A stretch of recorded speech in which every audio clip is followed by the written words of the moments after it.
ilan lang naman po kasi sila na nandyan, na invited. Kaya nga, kaya nasa isang table lang po sila.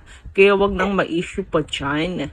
Mag-close friends sa showbiz at outside showbiz lang po mga invited ni Miss Garlic dyan. Okay? So, tungkol po ate ito sa bakit magkasama pa sa isang table talaga. Pinagharap talaga ang Ekonin at Punin. Alam naman na rivalry talaga yung dalawa. So, yun yung kasagutan. Isang table lang kasi talagang kukonti lang daw po ang invited. So, yung mga toxic funny lang naman ang naglalagay ng mga issue. Kaya wag na sanang gatungan pa. Pero I disagree sa mga idea na magkakaroon ng collab ang apat. Hindi maganda yun. For delikadesa na rin po, kahit maging magkaayos man sila. Gets nyo po ba? Yung ibig kong sabihin, mga mi? Magkanya-kanya na lang po sila ng project, okay? No, no, no. So, ayan. Napakalinis naman ang komento ni Chang D.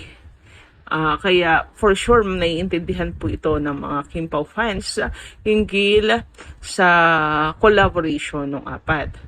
Kasi kahit sabihin na natin na nagkaayos na sila, maayos, nakapag-move on na, klaro na may kanya-kanya na silang partner, hindi pa rin maganda na magkakasama silang apat. Masakit sa mata dahil ang mga fans nag-aaway-away .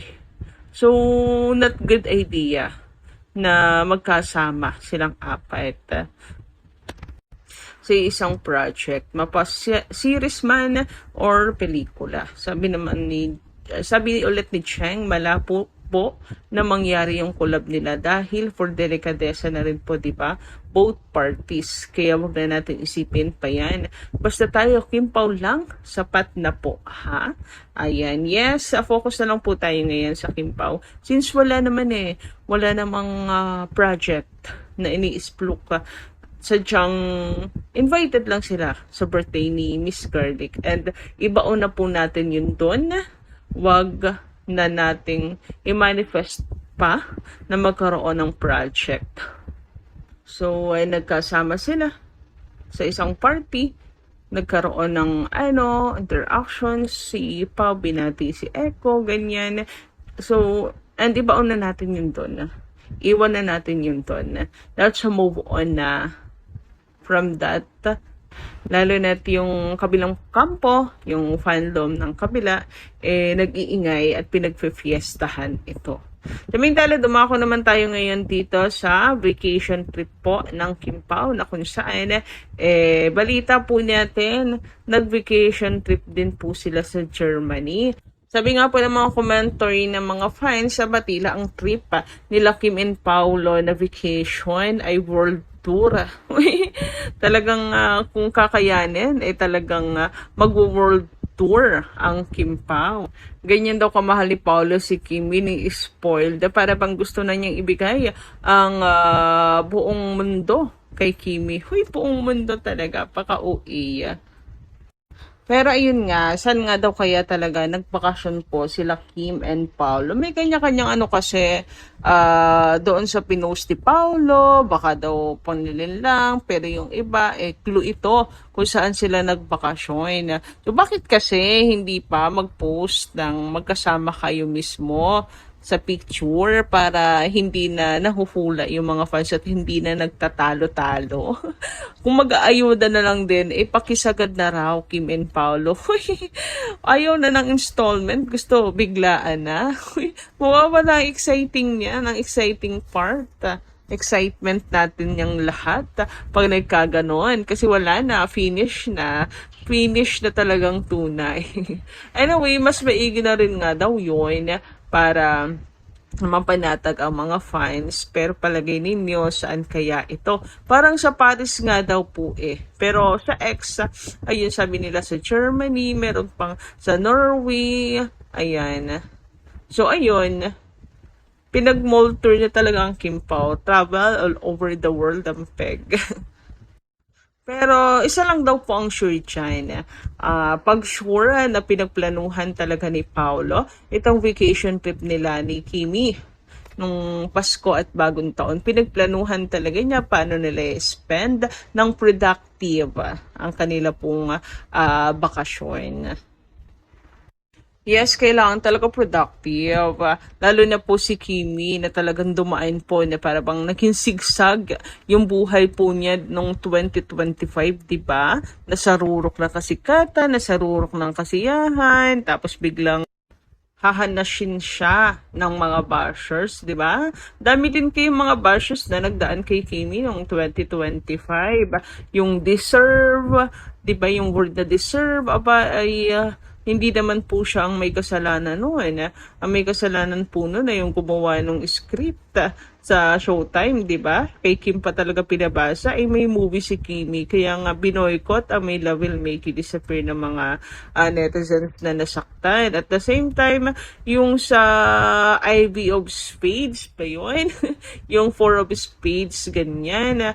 Basta, parang ang big deal po sa kanila. And yung tungkol naman kay Gerald, ayan, basta ang daming batikos kay Kim na nagdaan din.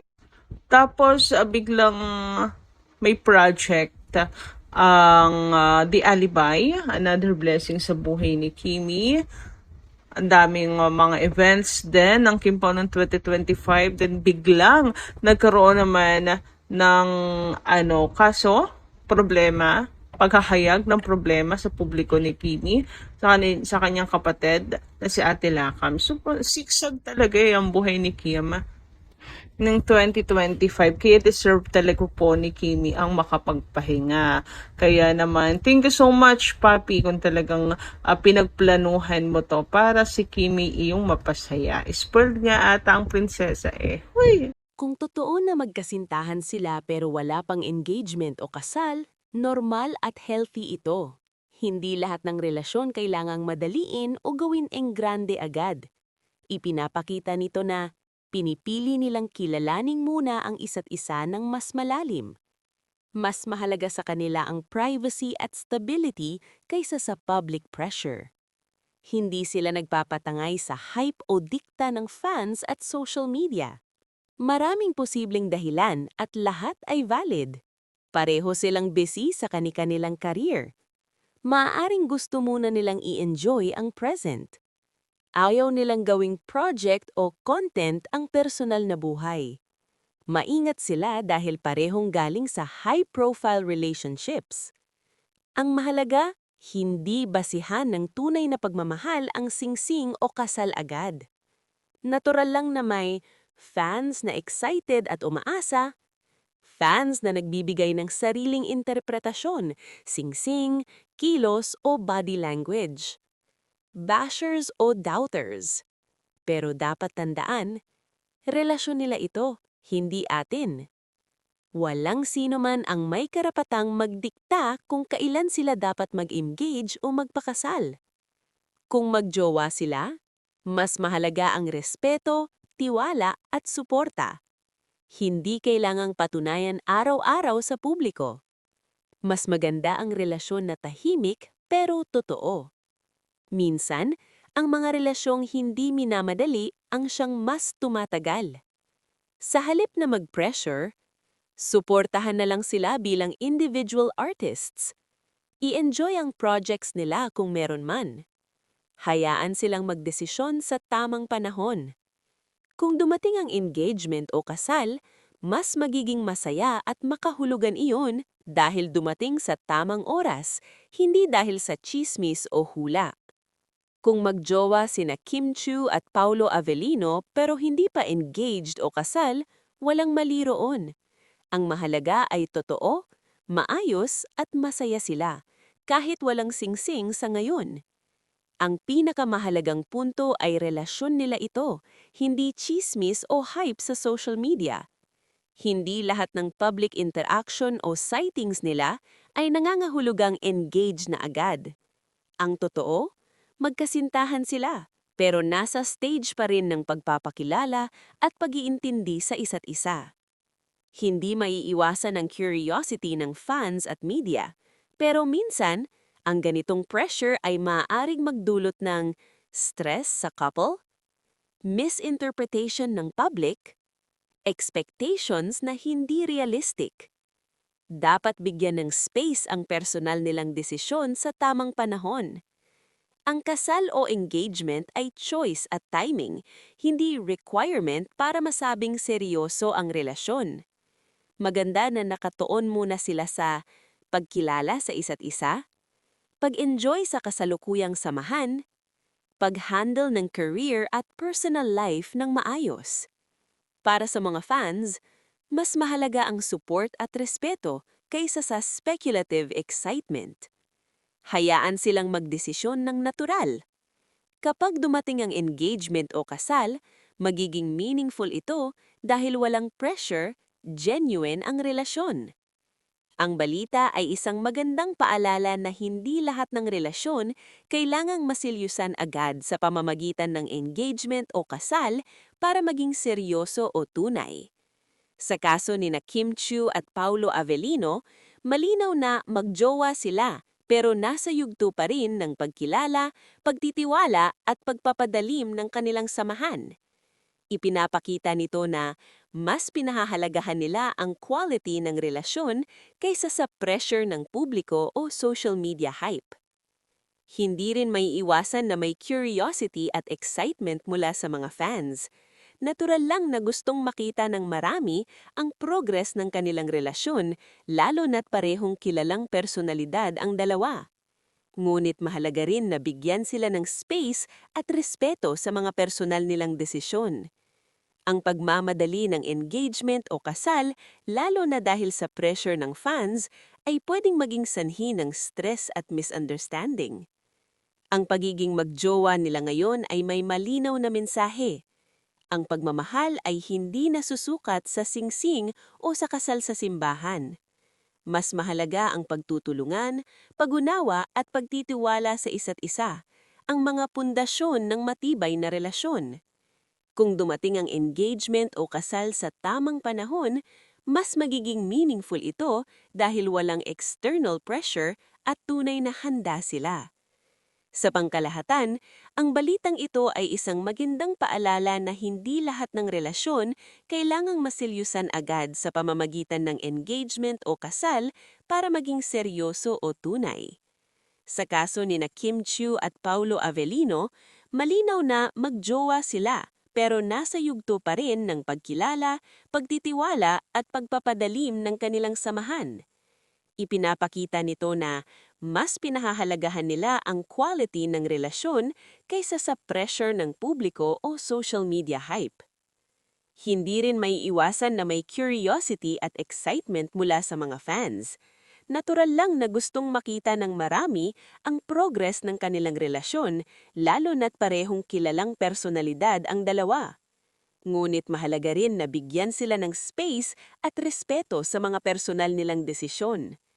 Ang pagmamadali ng engagement o kasal, lalo na dahil sa pressure ng fans, ay pwedeng maging sanhi ng stress at misunderstanding. Ang pagiging magjowa nila ngayon ay may malinaw na mensahe. Ang pagmamahal ay hindi nasusukat sa singsing o sa kasal sa simbahan. Mas mahalaga ang pagtutulungan, pag-unawa at pagtitiwala sa isa't isa, ang mga pundasyon ng matibay na relasyon. Kung dumating ang engagement o kasal sa tamang panahon, mas magiging meaningful ito dahil walang external pressure at tunay na handa sila. Sa pangkalahatan, ang balitang ito ay isang magandang paalala na hindi lahat ng relasyon kailangang masilyusan agad sa pamamagitan ng engagement o kasal para maging seryoso o tunay. Sa kaso ni na Kim Chiu at Paulo Avellino, malinaw na magjowa sila pero nasa yugto pa rin ng pagkilala, pagtitiwala at pagpapadalim ng kanilang samahan. Ipinapakita nito na mas pinahahalagahan nila ang quality ng relasyon kaysa sa pressure ng publiko o social media hype. Hindi rin may iwasan na may curiosity at excitement mula sa mga fans. Natural lang na gustong makita ng marami ang progress ng kanilang relasyon, lalo na't parehong kilalang personalidad ang dalawa. Ngunit mahalaga rin na bigyan sila ng space at respeto sa mga personal nilang desisyon. Ang pagmamadali ng engagement o kasal, lalo na dahil sa pressure ng fans, ay pwedeng maging sanhi ng stress at misunderstanding. Ang pagiging magjowa nila ngayon ay may malinaw na mensahe. Ang pagmamahal ay hindi nasusukat sa singsing o sa kasal sa simbahan. Mas mahalaga ang pagtutulungan, pag-unawa at pagtitiwala sa isa't isa, ang mga pundasyon ng matibay na relasyon. Kung dumating ang engagement o kasal sa tamang panahon, mas magiging meaningful ito dahil walang external pressure at tunay na handa sila. Sa pangkalahatan, ang balitang ito ay isang magandang paalala na hindi lahat ng relasyon kailangang masilyusan agad sa pamamagitan ng engagement o kasal para maging seryoso o tunay. Sa kaso ni na Kim Chiu at Paulo Avellino, maginaw na magjowa sila pero nasa yugto pa rin ng pagkilala, pagtitiwala at pagpapadalim ng kanilang samahan. Ipinapakita nito na mas pinahahalagahan nila ang quality ng relasyon kaysa sa pressure ng publiko o social media hype. Hindi rin may iwasan na may curiosity at excitement mula sa mga fans. Natural lang na gustong makita ng marami ang progress ng kanilang relasyon, lalo na't parehong kilalang personalidad ang dalawa. Ngunit mahalaga rin na bigyan sila ng space at respeto sa mga personal nilang desisyon. Ang pagmamadali ng engagement o kasal, lalo na dahil sa pressure ng fans, ay pwedeng maging sanhi ng stress at misunderstanding. Ang pagiging magjowa nila ngayon ay may malinaw na mensahe. Ang pagmamahal ay hindi nasusukat sa singsing o sa kasal sa simbahan. Mas mahalaga ang pagtutulungan, pag-unawa at pagtitiwala sa isa't isa, ang mga pundasyon ng matibay na relasyon. Kung dumating ang engagement o kasal sa tamang panahon, mas magiging meaningful ito dahil walang external pressure at tunay na handa sila. Sa pangkalahatan, ang balitang ito ay isang magandang paalala na hindi lahat ng relasyon kailangang masilyusan agad sa pamamagitan ng engagement o kasal para maging seryoso o tunay. Sa kaso ni na Kim Chiu at Paulo Avellino, malinaw na magjowa sila pero nasa yugto pa rin ng pagkilala, pagtitiwala at pagpapadalim ng kanilang samahan. Ipinapakita nito na mas pinahahalagahan nila ang quality ng relasyon kaysa sa pressure ng publiko o social media hype. Hindi rin may iwasan na may curiosity at excitement mula sa mga fans.